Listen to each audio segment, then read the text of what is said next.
The base that shut down overnight. No one knows why. Part 1. The base that shouldn't exist. Some military bases are classified.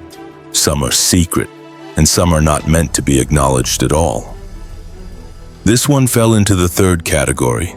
There are no official records showing when it was built, no groundbreaking ceremony, no contracts that survived archiving. Even internal military databases listed only indirectly, as a location referenced by other locations. A shadow of a base. It was located far from cities, far from supply routes. In terrain that offered no tactical advantage, no coastline, no border, no obvious threat nearby. Which raises the first unanswered question. Why build anything there at all? Satellite imagery from the period shows nothing unusual at first. Then, between two routine passes, structures appear, not gradually. Instantly, prefabricated units placed with precision, barracks, a command block, a communications dome, all aligned as if the land had been waiting for them. Officially, it was described as a support installation, a relay point, a placeholder, but no one could ever explain what it supported. There was one structure that did not appear on any official map, an underground sector. Access was restricted. Even commanders didn't discuss it openly. Those assigned there never talked about their duties, they simply returned. Changed, not traumatized, just quieter. Then came the night. It was an ordinary weekday. No alerts, no heightened readiness. Weather was clear. Logs show routine operations up until 2:16 a.m. Then exactly 1 minute later, everything stopped. Not power failure, not sabotage, a controlled shutdown. Communications went dark in sequence. External links first, then internal systems. Finally, power.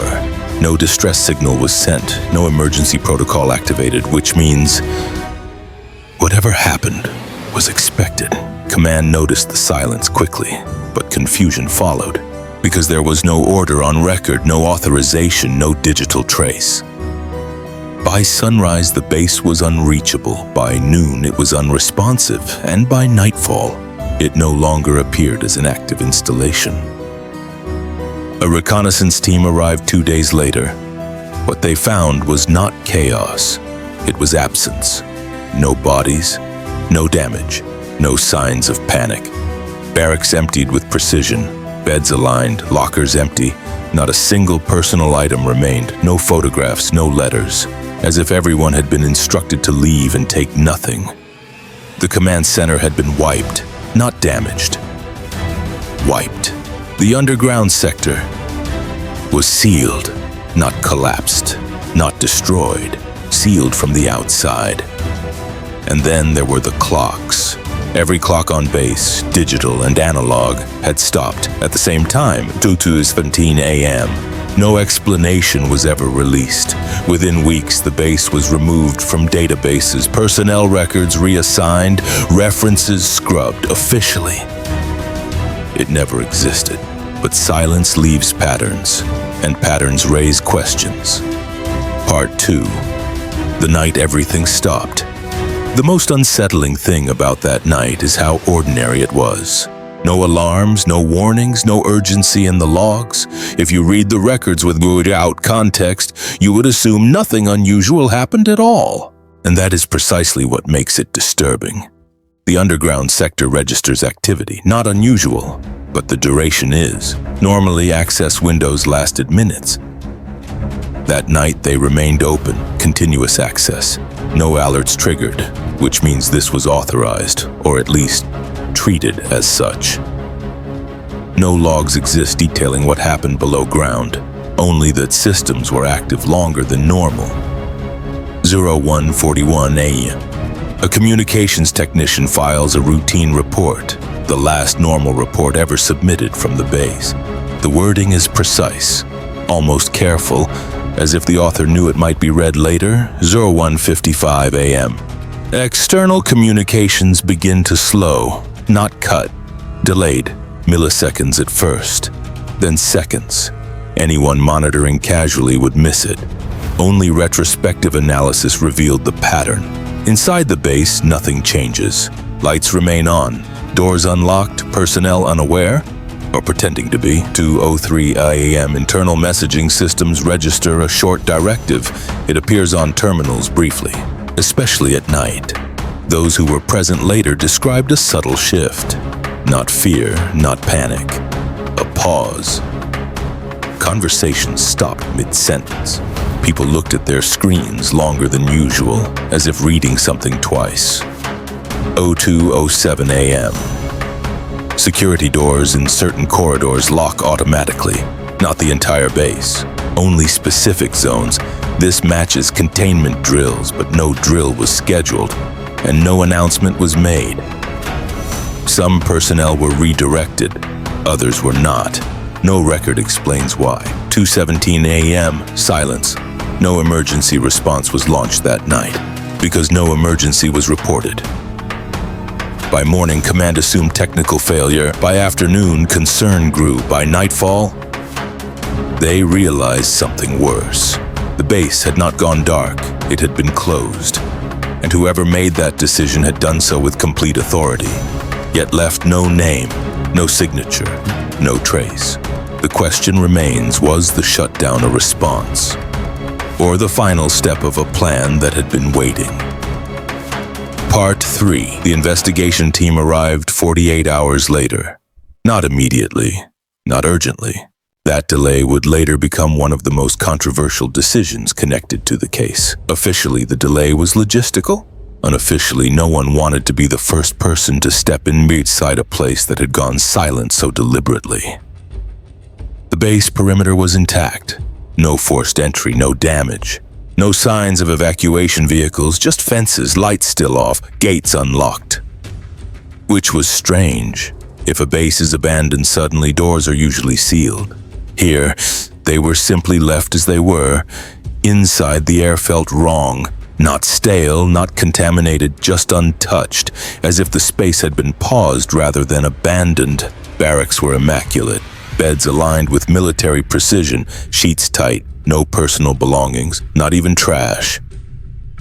No shoes under bunks, no letters, no photographs taped to lockers. It wasn't minimalism, it was intentional absence. Investigators later noted something subtle. The rooms didn't look cleared, they looked unused, as if no one had ever truly lived there. The dining hall contained food, not rotting, not fresh, prepared. Trays stacked, machines powered down mid-cycle, as though time had been asked to stop politely and agreed. Then they reached the underground sector, the part of the base no one liked to talk about. The entrance was sealed, not collapsed, not welded, locked. From the outside, the seal required multiple authorization keys, which meant the lockdown had not been rushed. It had been planned. They never opened it, officially because there was no authorization, unofficially because no one wanted to be responsible for what might still be inside. The final detail was discovered last. The clocks. Every clock had stopped. Digital, analog, mechanical, all frozen at the same time. Not because of power loss, because they had been stopped. Someone had taken the time to make sure time itself did not move forward in that place. And the investigators realized something unsettling. This wasn't an evacuation. It was a closure. Part 4. The personnel who never spoke. Tracking the personnel should have been easy. Names, ranks, assignments.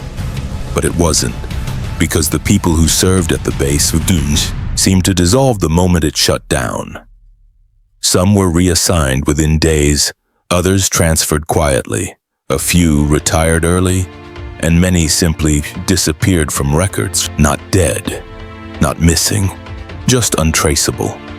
Investigators attempted interviews. What they encountered wasn't resistance, it was emptiness. Most former personnel remembered nothing unusual, not because they were lying, but because their memories were strangely shallow. They recalled routines, schedules, but not purpose. Ask them what the base did. They couldn't answer. Ask them what happened underground. they changed the subject. There was nothing. Except one anomaly. A junior officer broke pattern. He agreed to speak, only once. He said the underground sector wasn't about weapons, or intelligence, or experiments. It was about monitoring, not enemies, not space, not technology. Something already there, he said. When pressed for details, he stopped responding. 2 days later, his reassignment was expedited. His records were sealed. Investigators noticed something else. Personnel rotation schedules didn't match standard military logic. People were moved out before their expertise peaked, as if long-term exposure was undesirable, which raised an unsettling question. Was the base protecting the world from something, or protecting people from the base? Part 5. Why it was erased. The base was officially removed from internal systems, not decommissioned, deleted. Budget lines vanished. Supply chains reassigned, satellite references scrubbed. Even internal map overlays stopped showing the terrain as occupied. It was as if the base had never been built, yet satellite imagery still showed it. Empty, silent, waiting. Years later, a classified review board revisited the case, quietly, unofficially. Their conclusion was brief, uncomfortable, and deeply revealing. The base had completed its purpose.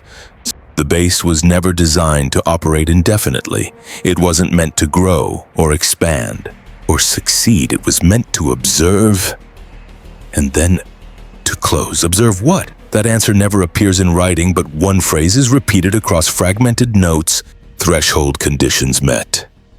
What threshold? No one knows. The underground sector remains sealed. No attempt has been made to reopen it. No demolition authorized, which is strange. Because militaries demolish what they don't understand, unless destroying it is considered more dangerous than leaving it alone. Today, the site still exists. Officially, it doesn't. Unofficially. Pilots avoid flying over it. Communications behave strangely nearby. And satellites briefly lose resolution when passing overhead. No explanation has ever been given, no admission made. Because some secrets are not hidden to protect information. They are hidden to protect certainty. And perhaps the most unsettling thought of all is this: the base did not fail. It did exactly what it was built to do. The end, the mystery is not why the base shut down overnight. The mystery is why it was allowed to exist at all.